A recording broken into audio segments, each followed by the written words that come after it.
Nah ternyata Persija waktu itu dipegang oleh pelatih asing. Saya garis bawahi ya. Dilatih oleh pelatih asing namanya Paulo Camargo. Itu 16 kali pertandingan tidak pernah menang. Seri kalah. Sehingga dia ada di jurang degradasi.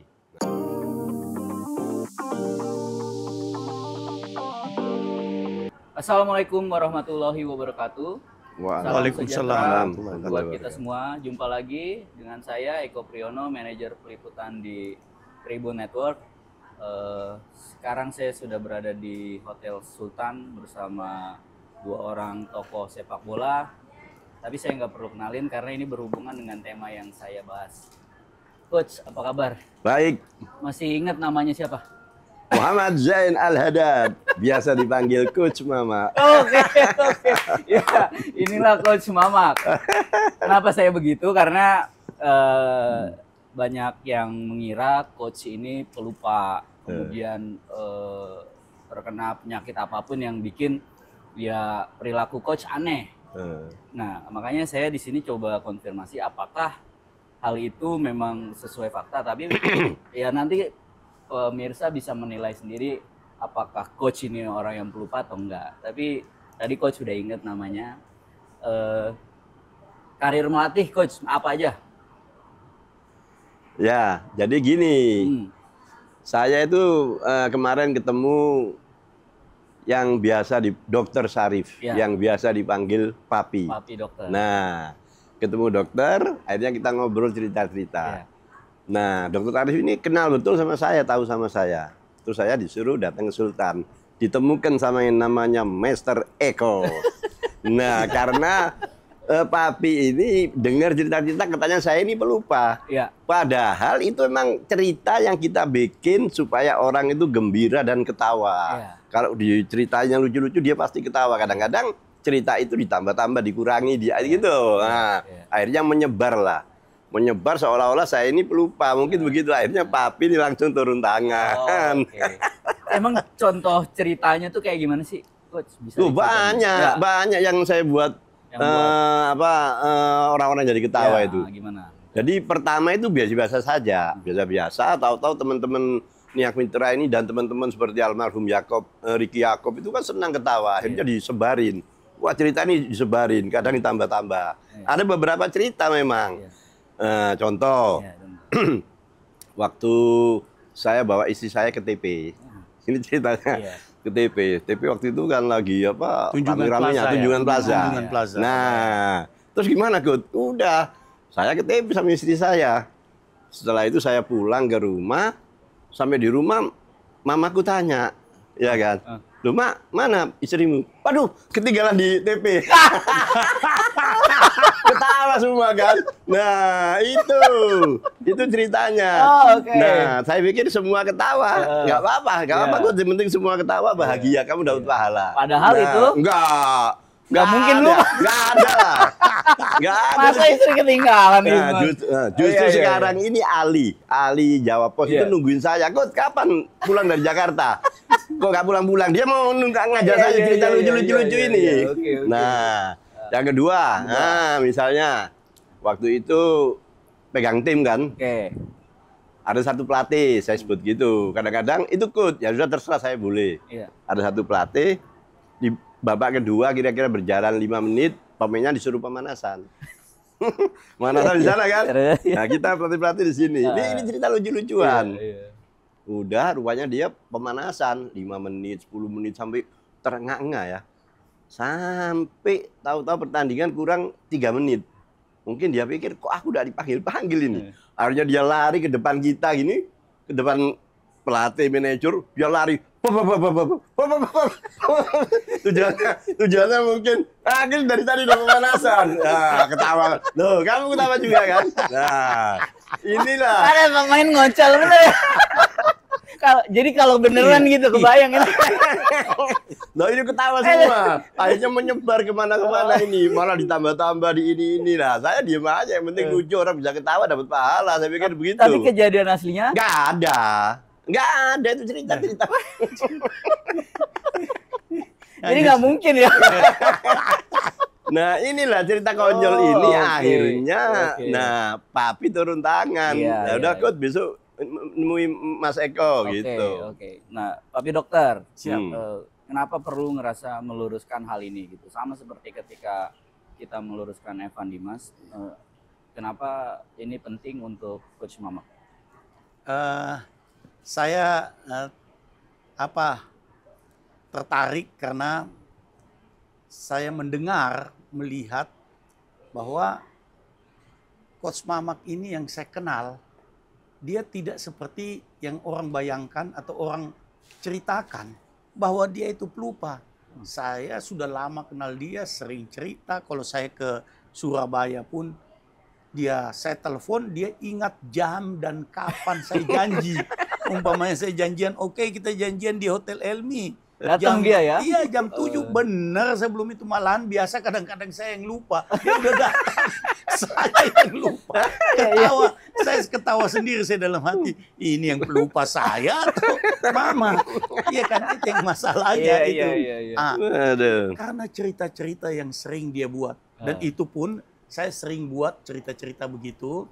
Atau untuk mengembalikan kepercayaan pemain pada saat pertandingan-pertandingan menentukan, ya, baik pada saat SEA Games 2023 yang kita mendapatkan medali emas itu, di tengah anak-anak recovery di kolam renang, ya, saya seakan-akan jadi mungkin orang bilang standing komedi yang untuk stand up komedi itu, ya, komedian, untuk membuat supaya anak-anak itu ceria. Biarin dia ketawain saya lah, dia ketawa. Hanya untuk supaya anak-anak itu bahagia dan besok dia lepas bermain. Itu pemikiran saya. Sampai istilahnya lagu apapun yang mereka minta. Lagu apapun, Papi tolong dong lagu ini, saya nyanyikan. Ini yang dibuat juga oleh Coach Mamak, tapi kadang-kadang diplesetkan. Seakan-akan Coach Mamak ini pelupa lah, apalah. Sehingga terjadi serial communication. Menyebar kemana-mana ditambah dengan bumbu-bumbu. Ditambah dengan bumbu-bumbu. Akibatnya apa, kesian? Akibatnya piring nasi sudah bisa pecah ini. Bisa kena penyakit sakit mata. Mata pencarian. Rupanya dari ini lucu juga. Pencarian. Kenapa? Orang mau kontrak, ini sudah mau kontrak. Bisa bilang, ada yang bisik-bisik. Jangan Coach Mamak, dia pelupa. Dia ngelupa mati lagi. Itu yang bisa jadi masalah.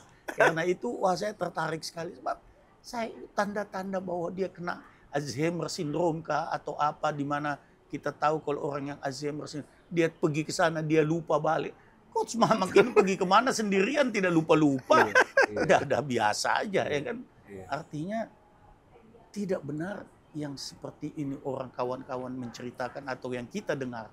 Mungkin kawan-kawan dulu itu hendak menceritakan yang lucu-lucu dari Coach Mamak. Atau Coach Mamak ini. Gitu Mas Eko. Sebagai contoh lagi ya, pemirsa. Ini tasnya Coach Mamak nih. Dia nggak lupa nih bawa. Dari dalam keluar dia bawa terus. Kalau orang pelupa bisa jadi masih di sana, Bapak. Iya. Yang bahaya itu, yang bahaya kan manusia itu tempatnya salah dan lupa. Kalau kebetulan pas saya hari itu lupa, langsung jadi bahan. Padahal yang lain-lain, misalnya saya ke Aceh sama Coach Fahri itu, Coach Fahri lupa 2-3 kali, saya baru lupa sekali. Tapi Coach Fahri nggak dianggap karena bukan pelupa. Kalau Mamak lah ya betul kan lupaan kan ketawa. Iya. Tapi Pak, Coach bikin jokes itu yang nyeleneh, cerita-cerita lucu, tujuannya apa? Motivasinya apa? Ya tujuannya supaya yang denger ini ketawa. Nah kata orang, kalau kamu bikin orang itu gembira, bahagia atau ketawa, kamu dapat pahala. Nah akhirnya itu tadi. Jadi kalau teman-teman temu saya ikut cerita lah. Nah, kebetulan saya banyak dapat. Jadi buat ditanggap ya. Nah itu sebetulnya ya. Pokoknya Papi ini yang bergerak. Tahu-tahu kok sudah besok ke mana ke ini ke hotel ini. Hotel Saya oke aja, disuruh papi ya udah. Coba cerita satu lagi. Banyak, satu lagi. Iya. Nah, dulu saya waktu di Niak Mitra ini, Niak Mitra. Saya masih junior, masih muda lah. Saya latihan. Saya Baru kayak baru diceritain. Loh, tadi malam itu sampai nggak pulang-pulang orang ketawa. Karena memang ada bakat lucu. Iya. Ya. Ada bakat lucu. Saya latihan naik sepeda motor. Karena saya masih junior. Yang lain naik bis. Ini cerita ini. Bukan kejadian beneran. Habis latihan, pulang saya ikut senior-senior. Ikut Niak Mitra. Naik bus. Pulang ke mes. Sampai di mes. Biasa saya habis mandi, makan, saya pulang ke rumah. Tahu-tahu saya cari sepeda motor, saya nggak ada kan. Sepeda motor kok nggak ada? Satpamnya saya panggil. Mana sepeda motor saya kok nggak ada? Loh, memang nggak ada. Loh, gimana? Sampai rame dengar pengurus, malah satpamnya dipecat gara-gara lalai menjaga sepeda motor. Itu hari Sabtu kan, Minggu libur. Senin kita latihan lagi, dari jauh naik bus. Kelihatan kan lapangan. Lah itu motornya nongkrong di situ. Ketawa semua. Lah itu loh. Tapi itu aneh banget ya. Aneh ya. Tapi lucu kan. Nah, itu. Tapi kejadiannya enggak. Enggak. Aduh, itu enggak.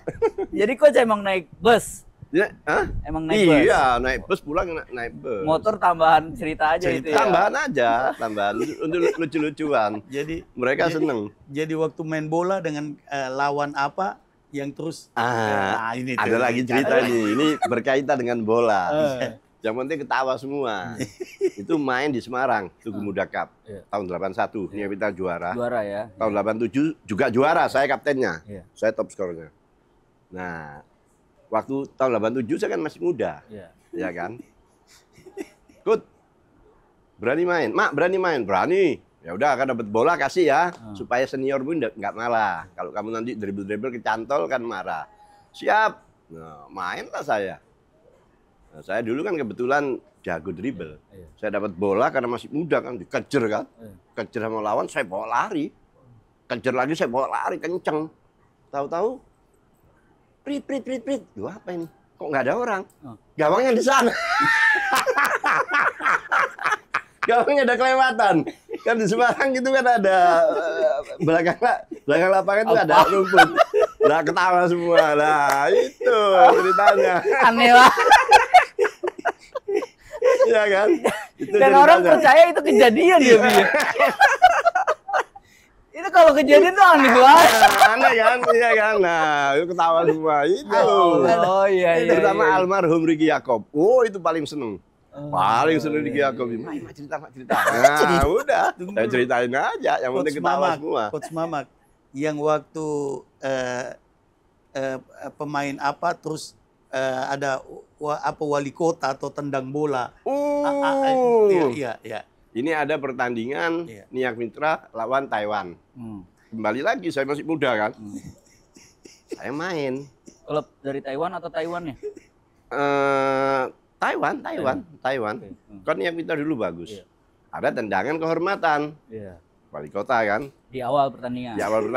Masuk wali kota. Saya kan striker. Yang belakang ini saya nggak tahu persis. Kalau nggak Rudi Kelces ya mungkin siapa Joko Malis.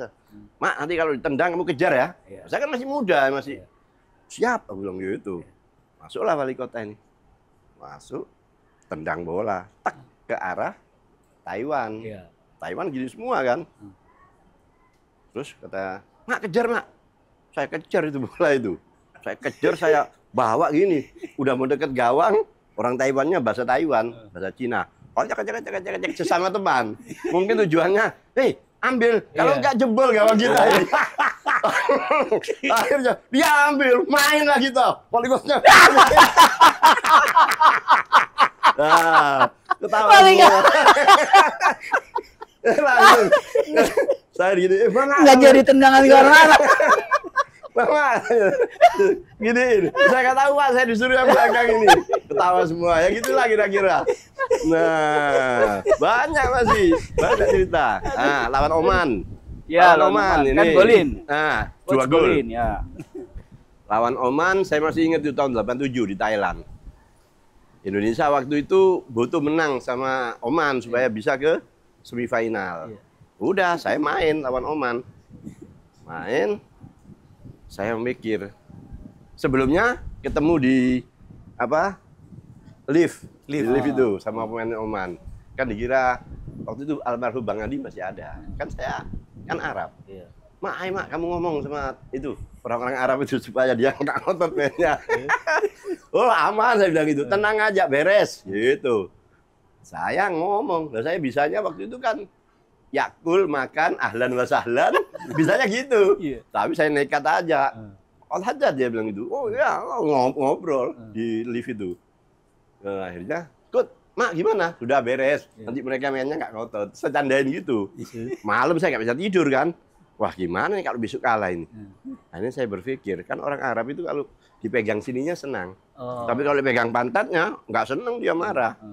Udah, saya bilang aja sama pemain, nanti dapat bola kasih ke sayap kanan ya. Waktu itu saya masih ingat sayap kanannya Sugiarto. Kasih bola ke Sugiarto. Sugiarto tak kasih tahu, Tok. Orang Arab itu kalau dipegang pantatnya seneng, Tok. Saya balik, ya kan? Pegang pantatnya seneng. Tapi kalau pegang sininya marah. Iya. Nanti pegang ya? Oke, beres. Tuh, udah saya dapat bola, saya kasih ke Sugiarto. Dia kejar-kejaran sama orang Oman itu, dia pegang pantatnya, mungkin kekerasan atau apa. Marah lah.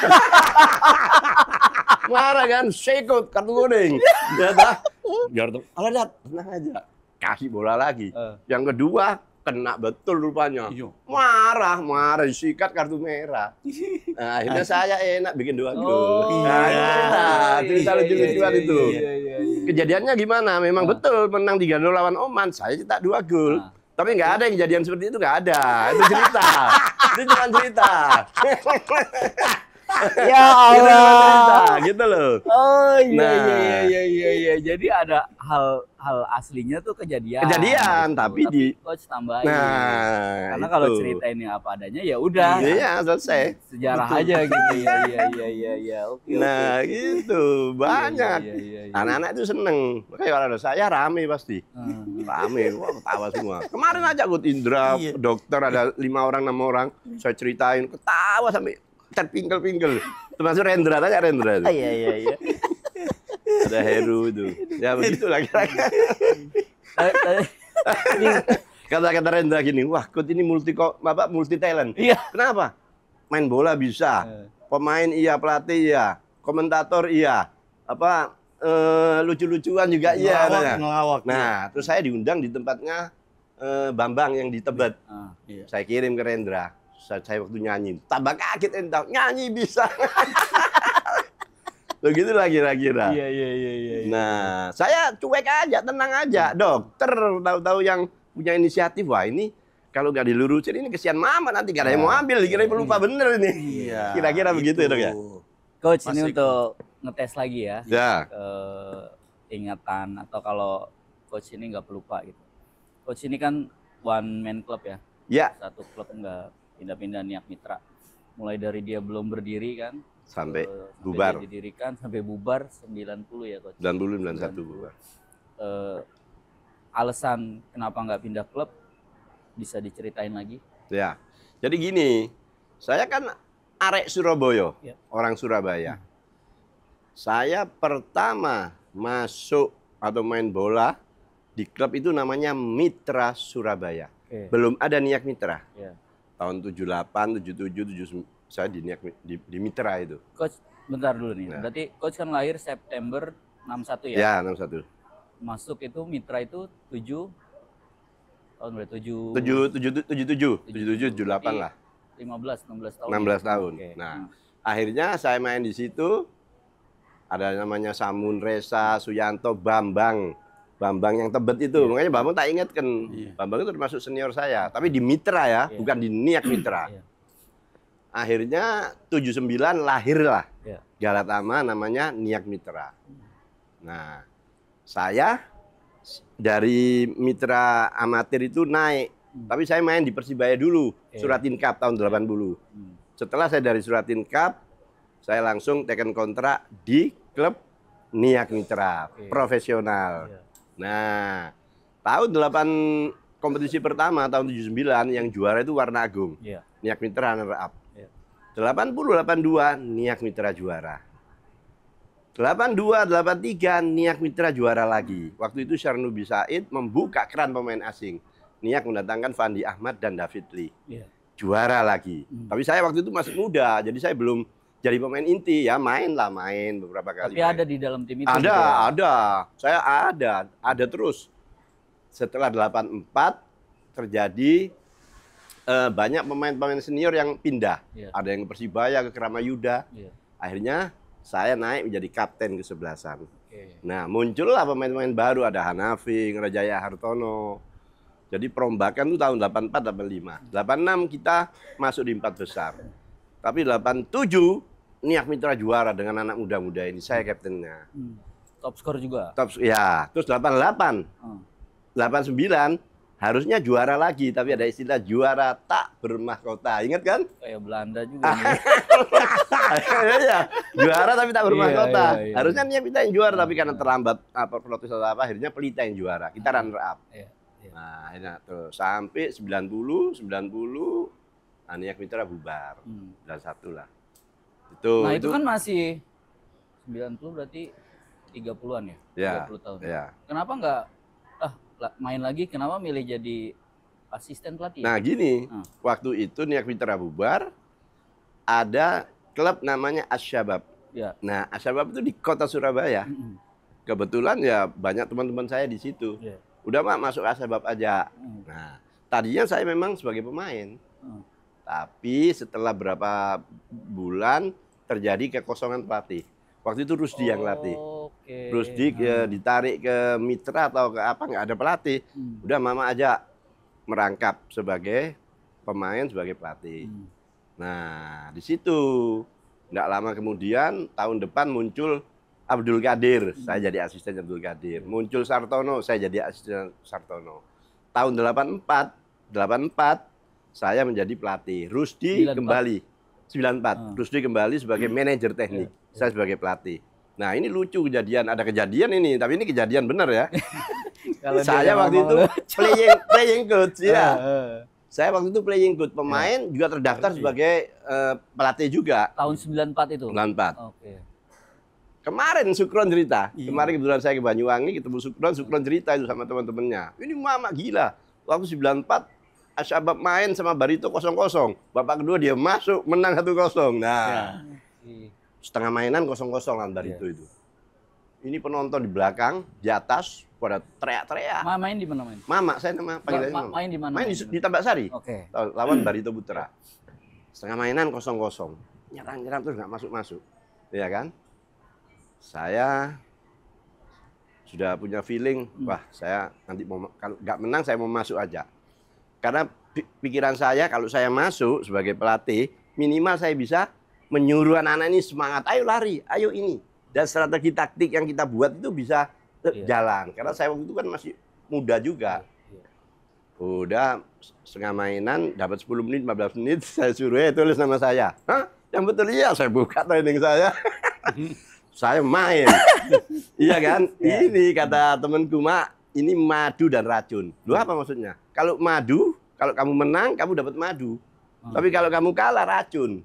Karena penonton di atas kan teriak-teriak. Dulu saya nekat aja, main. Main nggak bisa, pelatih nggak bisa, dianggapnya. Kira-kira gitu. Racunnya itu kan? Bukan. Racunnya kalau saya main terus kalah, nah itu. Racun. Iya kan? Terus? Saya nekat aja. Saya pikir saya masuk minimal saya bisa kasih motivasi anak-anak. Main. Subhanallah, yang kuasa yang di atas ini berpihak ke saya. Menang 1-0. Maka koran, saya masih ingat koran bola saya simpan itu. Mama, madu dan racun. Judulnya. Yang nulis kalau nggak salah itu Ari. Kalau nggak salah itu. Saya masih ingat itu. Madu dan racun. Main saya. Wah, ayo saya lari. Ini menang 1-0. Nah, saya itu memang orang yang suka tantangan. Saya senang tantangan. Tuh. Tahun 94 itu penggabungan Perserikatan dan Galatama. Asyabab ditarget apa? 8 besar. Tapi kita juara 3. Dan satu-satunya klub yang tanpa pemain asing. Tapi pokoknya waktu itu ada Heri Kuswanto, ada Toyo Haryono, ada Pedi Sandria. Kita juara 3 waktu itu.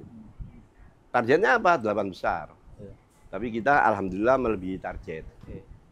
Nah, itu. Nah, kan coach dalam perjalanannya banyak klub lah itu ya yang saya sebut nih, seingat saya Deltras, Persebaya, Persija, Timnas U23, Timnas U20. Nah, sampai detik ini coach memaknai perjalanan melatih. Itu gimana? Ya saya melatih aja. Saya melatih aja. Yang saya berkesan waktu itu tahun 2016 ya. Saya lagi di Batu, ditelepon oleh Pak Ferry Paulus. Mak, di mana Mak? Di Batu, Pak Ferry. Kamu bantu Persija ya? Tuh. Pak Ferry masih di Persija ya waktu itu kalau. Pak Ferry di Persija. Di Persija. Oke, siap. Saya senang tantangan. Saya nggak tahu Persija nomor berapa, saya nggak tahu. Saya datang aja ke Jakarta. Nah, ternyata Persija waktu itu dipegang oleh pelatih asing. Saya garis bawahi ya. Dilatih oleh pelatih asing namanya Paulo Camargo. Itu 16 kali pertandingan tidak pernah menang. Seri kalah. Sehingga dia ada di jurang degradasi. Nah, saya dipanggil. Saya pikir ini apa sih kekurangannya tim ini. Tak lihat rupanya kekompakan kurang. Terus pemain sama pemain kurang ada pendekatan. Nah, saya kasih motivasi di situ. Saya kasih cerita-cerita juga yang lucu-lucu. Tapi saya bangkitkan motivasinya. Saya bilang sepak bola itu perang. Kalau kamu kalah, bukan kamu saja yang malu, tapi keluargamu, istrimu, tetangga-tetanggamu ikut malu. Nah, saya masih ingat. Pertama nih Persija main away ke Padang. Padang waktu itu tidak ada satupun klub di sana yang seri, apalagi menang. Semua kalah. Alhamdulillah saya pegang waktu itu seri, dapat poin. Nah, terus pulang main di Solo. Kita menang, main lagi menang. Nah, apa? Ya itu tadi. Saya kasih motivasi, saya kasih semangat. Nah, itu. Terus Deltras juga begitu. Deltras, saya pegang Deltras tahun 2008. Targetnya apa? 8 besar. Alhamdulillah sekali lagi saya bisa bawa juara 3. Nah, Kopa jadi gini. Samsu ya? Kopa Samsu. Ya? Nah, Piala Indonesia lah ya? Piala Indonesia, Kopa Samsu. Akhirnya alhamdulillah saya dipilih juga menjadi pelatih terbaik. Waktu itu bersaing dengan Rahmat Darmawan dan Jackson Tiago. Nah, karena apa? Ya itu mungkin. Jadi gini loh. Jadi pelatih itu dianggap bagus, dianggap berhasil kalau apa? Kalau bisa mencapai target yang diberikan oleh klub atau federasi. Jadi tidak semua klub itu target juara. Tidak, ada yang targetnya 8 besar karena materinya biasa-biasa. Manajemennya biasa-biasa, dananya. Nah, contoh Deltras 8 besar targetnya, saya bawa juara 3. Asyabab Salim Group targetnya 8 besar, saya bawa juga juara 3. Nah, kalau ukurnya nggak kampiun, ya beda-beda ya. Beda-beda. Kalau, nah sekarang saya mau kasih tahu bagaimana sih klub itu the best, klub itu bagus. Klub itu bagus kalau satu, punya head coach yang bagus, punya manajemen yang bagus, punya materi yang bagus, punya lapangan latihan yang bagus. Nah itu baru targetnya apa? Juara dong. Jangan target 8 besar. Nah kalau kayak Delta waktu itu manajemennya kacau balau, marit-marit, target 8 besar. Tapi saya bawa juara 3 sehingga saya dipilih menjadi pelatih terbaik. Itu kira-kira seperti itulah. Saya ke Papi Dokter. Siap. Papi, ini udah ada setengah jam lebih kita ngobrol. Nggak ada ini tanda-tanda pelupa nih, Papi.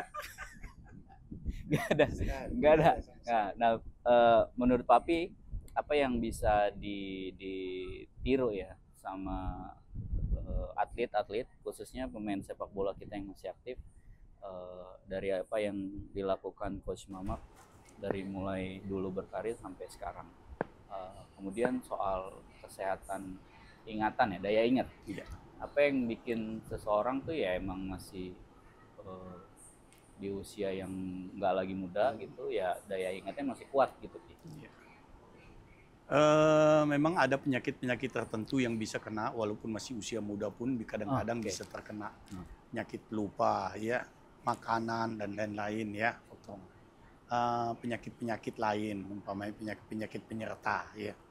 Tetapi yang kita lihat pada Coach Mamak ini di usianya yang sekarang sudah 64 ya, 64 tahun sudah termasuk usia tua menengah ya, menengah tua, menengah tua.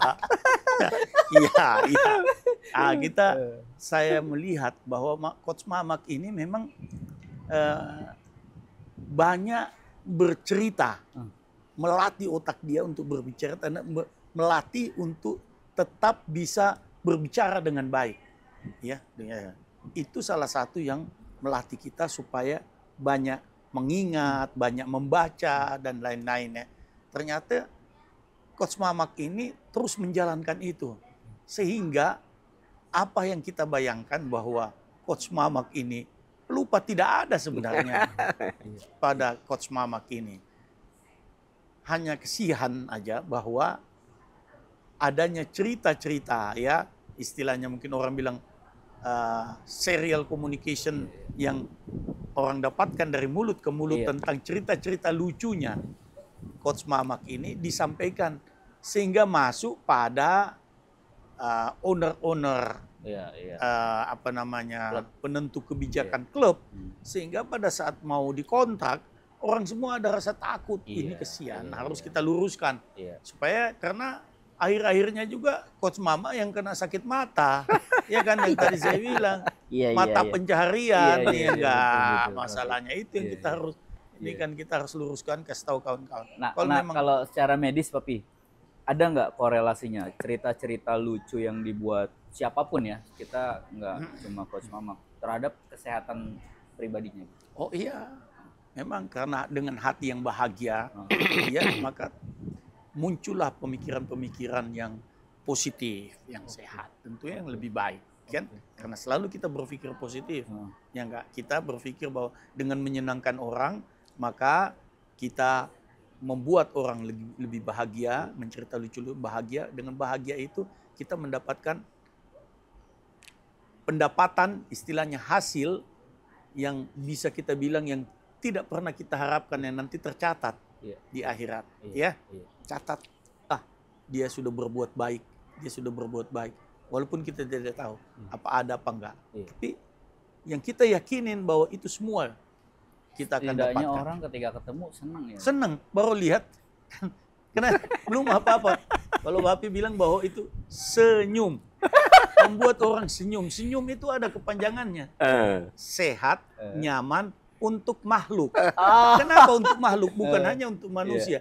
Andaikan kita ini pandai bisa melihat macan tutul ketawa atau senyum, pasti kita senang tuh. Atau buaya senyum. Buaya senyum. Iya kan? Karena itu bagusnya. Sehat, nyaman untuk makhluk. Makhluk ya. Jadi itu manusia, bukan hanya untuk manusia, apalagi manusia yang punya akal bagus ya. Orang senyum, lihat, kita baru lihat, enak. Kan? Senyum itu ada lagunya. Senyum dulu. Senyum dari jauh. Kalau dia senyum, tandanya hatinya mau lah. Ya kan? Itu ada lagunya. Nah, ya kan, coba lihat Mas Eko ketawa, Papi ketawa, kan jadi happy kan. Coach, ini kan saya nangkep ya pribadinya memang riang ya, menyenangkan gitu. Ya kalau di tongkrongan tuh jadi pusat ini, Pi. Ditunggu-tunggu gitu. Kalau nggak ada dia nggak rame kira-kira gitu. Tapi di balik itu ada nggak sih Coach penyesalan atau hal-hal yang Coach harusnya kayaknya bisa gini deh? Ada nggak tuh Coach? Pernah terbesit nggak yang gitu-gitu? Penyesalan dalam hal apa misalnya? Ya karir misalnya bola gitu. Ya mungkin salah satunya yang Papi bilang tadi. Karena saya pernah dengar sendiri waktu itu ditawarin melatih salah satu klub. Udah omong-omongan. Ini kisah nyata ini ya? Nyata. Oh ya. Ya, sudah lagi bicara-bicara. Tahu-tahu yang bicara sama saya itu berhenti. Ada mungkin temannya atau manajernya atau apa ngomong. Oh, oke. Nah, terus saya dengar sendiri dia ngomong sama orang itu, enggak, dia yang bawa Deltras naik kali ya. Nah, tapi setelah itu nggak ada komunikasi lagi. Nah, mungkin ya, mungkin karena itu. Saya tenang-tenang aja, tapi Papi ini langsung bergerak ya. Iya. Berarti secara karir sebagai pemain, sebagai pelatih, coach, oke ya, maksudnya Oke. Nggak ada yang ada perlu masalah. disesali. Iya, nggak ada. Nah, kemudian kalau coach memandang timnas, sekarang kan nggak ada pelatihnya nih. Iya. Kita berandai-andai, coach dipercaya ngelatih timnas. Apa yang pengen dilakuin? Kan misalnya dipercaya federasi, oke coach Mamak, latih timnas sampai tahun depan misalnya. Atau 2 tahun, 3 tahun. Apa yang coach mau lakukan? Ya pertama saya tanya dulu target dulu. Targetnya apa dulu? Karena kan target itu macam-macam. Ya kan? Targetnya apa? Misalnya juara ASEAN atau juara ini kan Asia, beda. Gitu. Ada ASEAN, ada Asia. Nah, kalau ditarget juara misalnya lolos Piala Dunia dalam waktu 1-2 tahun kan nggak mungkin. Jadi yang pertama saya tanya adalah target dulu. Dan saya yakin apa yang ditargetkan kepada saya insya Allah berhasil. Karena selama karir saya alhamdulillah memenuhi target dari klub. Ukurannya bukan piala ya coach ya? Bukan, target. Ya. Iyalah. Nah, contoh. Pertama saya pegang klub itu Asyabab Salim Group. Tahun 94 namanya Ligina. Apa targetnya? 8 besar. Kenapa? Karena tanpa pemain asing. Yang lain Bandung Raya pemain asing, Petro pemain asing, ini pemain asing. Alhamdulillah. Saya waktu itu berhasil bawa ke juara 3. Yang final waktu itu Persib lawan Petrokimia. Saya masih ingat. Nah, setelah itu tahun 2000. Saya dipercaya megang Siwu. Nah, kebetulan yang main teman-teman wartawan. Makanya saya banyak kenal wartawan. Itu targetnya? Nah, waktu itu nggak ada target waktu itu ya, karena persiapan Jatim waktu itu mepet. Tapi kita bawa ke final. Finalnya ketemu siapa? Ketemu DKI. Ketemu teman-teman sendiri. Nah, itu ada kejadian waktu itu. Ada 2 pemain saya yang dari penyisian main, tapi waktu final nggak boleh main, diprotes. Yaitu Kawi Arde sama kalau nggak salah itu Saiful apa siapa itu. Akhirnya kita kalah sama DKI yang main waktu itu ada Ropan, ada Yesayas, ada seru itu. Nah, 2002 saya melatih Persibaya Surabaya. Waktu itu Persibaya turun ke Liga 1. Divisi 1 ya dulu. Dulu kan divisi utama, divisi 1. Yang tertinggi adalah divisi utama. Waktu itu Persibaya dipegang Rusdi turun ke divisi 1. Saya ditawarin. Oh sorry, itu 2003 Persibaya. 2002 saya di Persijatim. Persijatim Solo FC. Persijatim waktu itu di Jakarta kurang penonton, pindah ke Solo. Karena di Solo waktu itu Arsito nggak ada, akhirnya menjadi Persijatim Solo FC. Nah, itu saya pegang sampai di putaran pertama. Itu nomor 2. 1-2. Tapi putaran kedua nggak tahu, saya diganti oleh asisten saya. Nah, akhirnya di akhir kompetisi hampir degradasi itu Persijatim. Lihat aja. Nah, 2003 saya ditawari Persibaya itu turun divisi 1. Saya waktu itu diminta ada 2 atau 3 tim divisi utama, termasuk Pak Bardi yang dari Sleman itu sempat bertemu. Saya bawa Persibaya dari mulai penyisian sampai ke 8 besar. Saya bawa. Tapi waktu itu ada terjadi manajemennya agak ada konflik ya. Pak Suroso digeser, masuklah Haruna sama Salim Kadar. Terus saya enggak melanjutkan, diganti oleh Jackson 2003. 2005 saya di Timnas U20, asisten dari Petrowet. 2006 saya di Persimaros. 2007 saya di Belu Atambua. Belu Atambua ini lucu juga. Belu Atambua ini namanya Piara El tadi. Sudah berapa tahun, jangankan 8 besar, penyisian selalu kalah. Alhamdulillah, kembali lagi alhamdulillah saya pegang ke final. Nah, itu Belu Atambua ya. 2008 saya ke Deltras Sidoarjo. Apa targetnya? Apa targetnya 8 besar. Karena waktu itu Delta sempat konflik ya antar manajemennya ya. Saya bawa juara 3. Sampai ada satu supporter masih hidup supporternya, namanya Bakiro. Dia panggil saya, Bib, terima kasih Bib. Loh, kenapa terima kasih? Bakiro tuh yang gendut. Ya, gendut. Iya. Nah, tanya itu dia masih hidup itu. Loh, kenapa? Deltras ini 14 tahun, lemarinya kosong, nggak pernah ada piala, nggak pernah juara, nggak pernah runner apa. AB pegang juara 3, berarti kan dapat piala. Oh gitu Ro. Itu Bakiro, tanya dia masih ingat itu. Iya. Nah, 2010 saya pegang Angkatan Darat B, Piala Presiden. Dulu ada A dan B, polisi A dan B. Polisi itu Arcan Yuri, Angkatan Laut Rahmat Darmawan. Saya di Angkatan Darat B. Yang A bukan saya. Akhirnya apa? Terjadi All Angkatan Darat Final. Saya pegang ini ke final yang B ini. Padahal yang ditarget itu yang A. A harus ke final. Saya masih ingat waktu itu kasatnya Pak Jos Toisuta. Saya ingat itu. Akhirnya terjadi Angkatan Darat Final. Ya namanya adik sama kakak ya wajar kan ya adik kalah ya. Pak SBY nonton itu. Pak SBY di atas, saya masih ingat. Pak SBY nonton di atas waktu itu Pak SBY presiden. Pak SBY presiden. Nah, 2011 saya ke Persim Maros. Saya 2011 saya ke Persim Maros. Ya. 2005 saya ke Timnas U20. Sama Peter Wet itu. Ini sih dari obrolan ini nyambung semua nih. Nyambung. Insya Allah enggak pelupa. Iya. Insya Allah. Emang siapa yang bilang pelupa? Coach, nih, kalau dari soal ngelatih, coach ini apa sih yang coach anut maksudnya, atau tergantung skuad pemain gitu? Kan kalau sekarang coach Danur tuh Villanesia. Nah, kalau coach gimana ya? Yang lihat dulu timnya kayak gimana, bisa ngembangin gaya apa? Nah, coach. Saya kebetulan bermain bola di Niak Mitra.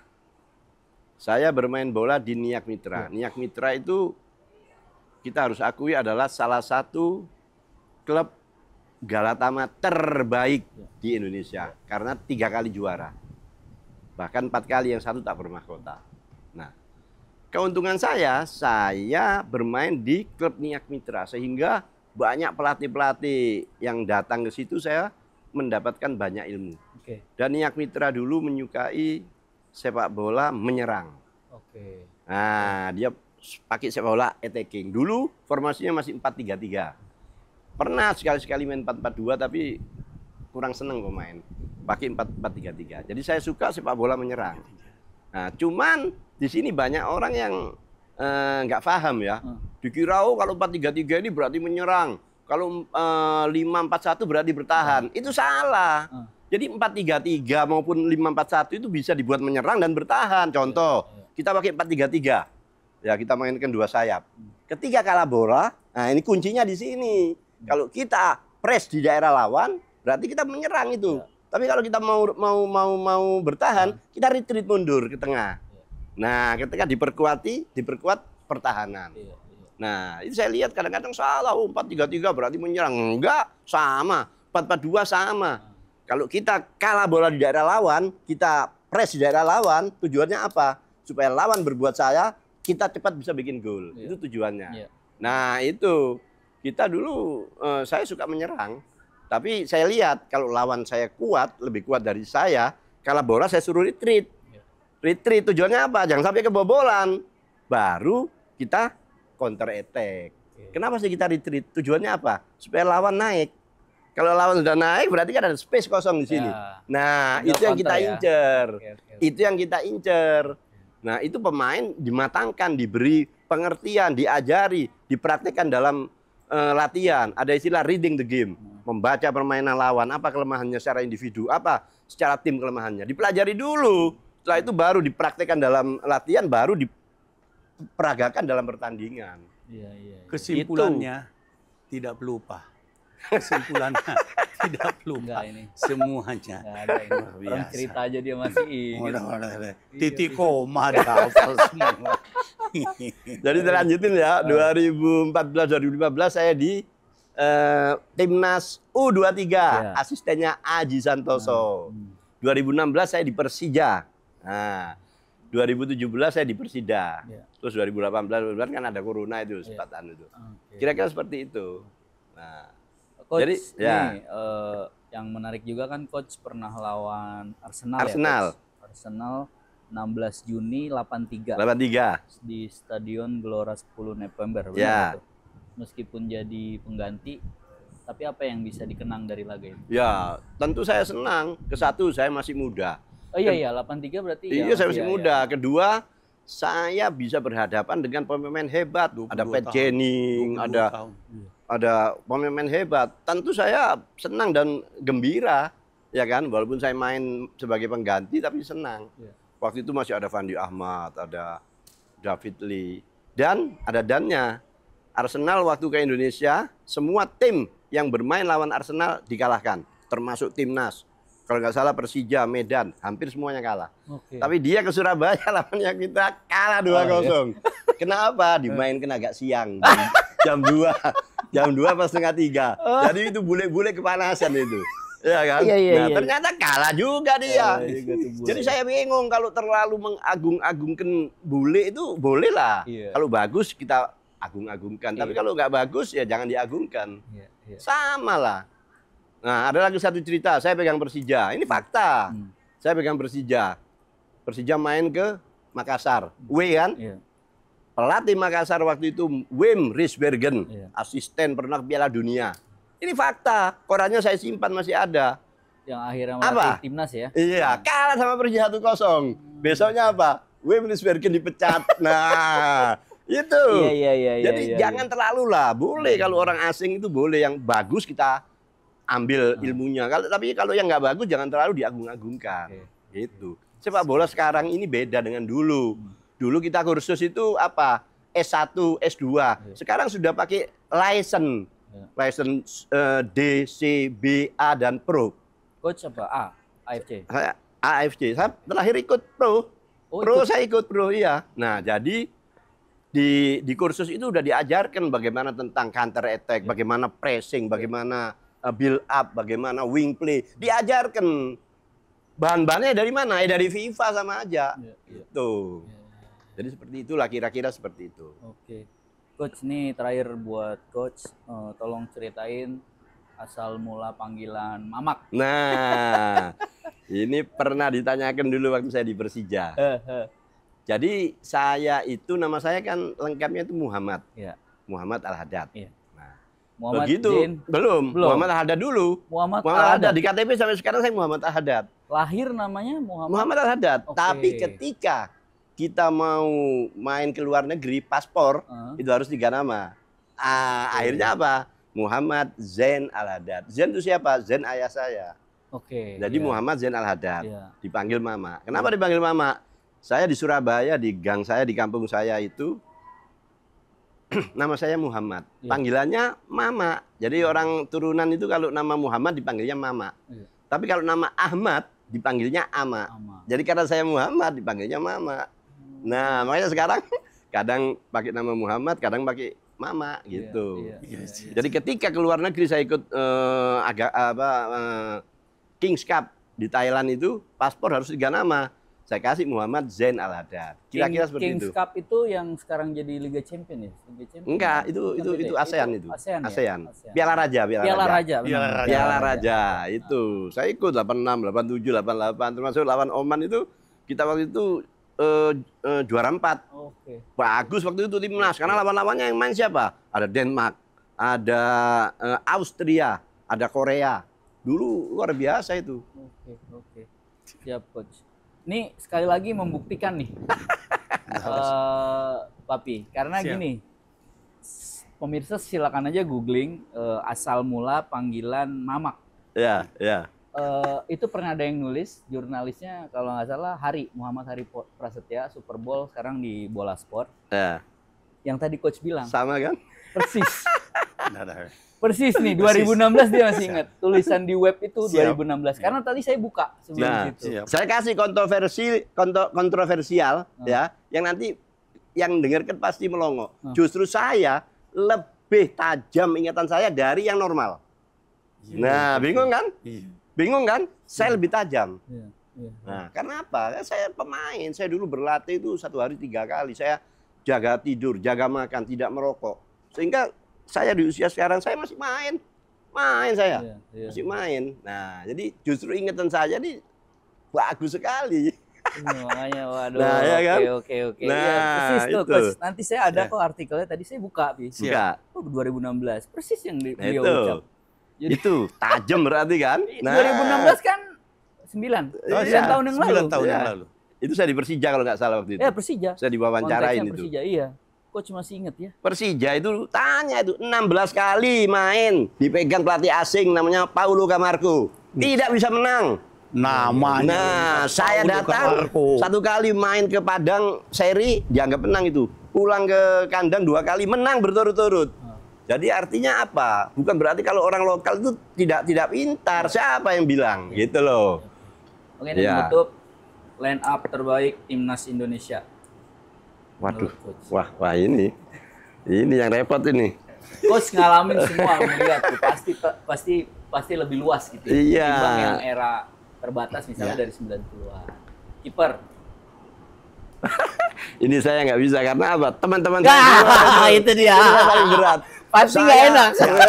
Saya sama Pasti nggak enak. Saya sama Edi Harto, wah CS. Saya sama Hermansyah, CS. Saya sama siapa itu? Banyak CS, termasuk Andri Tani. Andri Tani kan anak buah saya. Ya kan? Jadi saya paling susah kalau disuruh nyusun ini. Karena Kalau apa? pemain terbaik, Nggak enak. kalau pemain terbaik menurut Coach Mamak. Di masa kapan itu? Ya dari dulu sampai sekarang. Atau Coach mau cerita di 80-an boleh, 90-an boleh, 2000-an boleh. Waduh, Papi. Pemain terbaik sama Papi. Papi ini tahu nih. Tapi pasti lebih nggak enak ya? Hah? Karena Nggak enak. Ya. Iya, karena nanti yang tidak terpilih itu, loh, kok saya nggak dipilih? Iya. Iya kan, nggak enak. Iya. Karena saya ini jujur, saya ini suka bergaul. Teman saya banyak, Iya. tua, muda, laki, perempuan, saya bergaul. Karena apa? Saya lucu tadi itu. Jadi orang nyari, ada Mama ini pasti ketawa ini. Begitu, Bos. Berarti kita bicarain di belakang kamera aja ya? Siap. Oke. Terima kasih. Papi dokter, Siap. sebagai penutup apa yang mau Papi sampaikan ke pemirsa kita? Kalau sekarang nyebutnya apa sih? Warganet, netizen gitu, iya. yang gampang termakan ya isu-isu yang dipublikasi tapi belum tentu kebenarannya sesuai. Iya. Gimana, Pi? Mungkin buat saudara-saudaraku warganet bahwa kita tidak boleh terlalu percaya ya berita-berita yang kita dengar atau kita cek, harus paling tidak kita cek and recheck. Ya. Tapi harapkan bahwa dengan klarifikasi atau yang apalah bentuknya tentang Coach Mamak, bisa atau kita semua bisa tahu bahwa Coach Mamak itu tidak seperti yang kita pikirkan bahwa dia itu seorang yang pelupa.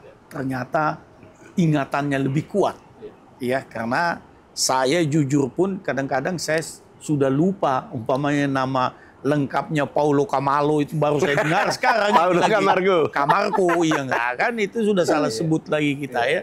Nah, ternyata Coach Mamak itu betul-betul dia ngingat. Jadi mudah-mudahan siapa tahu suatu saat ada klub, apakah dia dari Liga Divisi 2, Liga 2, ya Liga 1 atau apapun yang ingin memakai jasa Coach Mamak, jangan ragu-ragu. Ya. Karena mendengar yang tidak-tidak. Ternyata Coach Mamak tidak seperti yang kita dengar selama ini. Makasih. Siap, Papi dokter. Assalamualaikum. Coach, makasih banyak. Sama-sama. Papi, makasih banyak. Terima kasih. Ya, sobat Tribun Network, demikian obrolan saya bersama Coach Mamak dan Dr. Syarif Alwi. Ya, seperti yang bisa dilihat dan silakan dicek sendiri gitu seperti yang tadi saya bilang. Beliau masih ingat diwawancarai 2016. Saya pikir bakal ngaco, ternyata enggak loh. Kacau. Jadi benar gitu, apa adanya, nggak ada settingan ya, emang beliau seperti ini. Beliau suka melucu dan cerita-cerita yang real itu diplesetkan ya untuk menyenangkan banyak orang ya. Mudah-mudahan tayangan ini bermanfaat. Sampai bertemu dengan narasumber lain. Wassalamualaikum warahmatullahi wabarakatuh. Waalaikumsalam warahmatullahi wabarakatuh. Download Tribun X sekarang. Menghadirkan lokal menjadi Indonesia.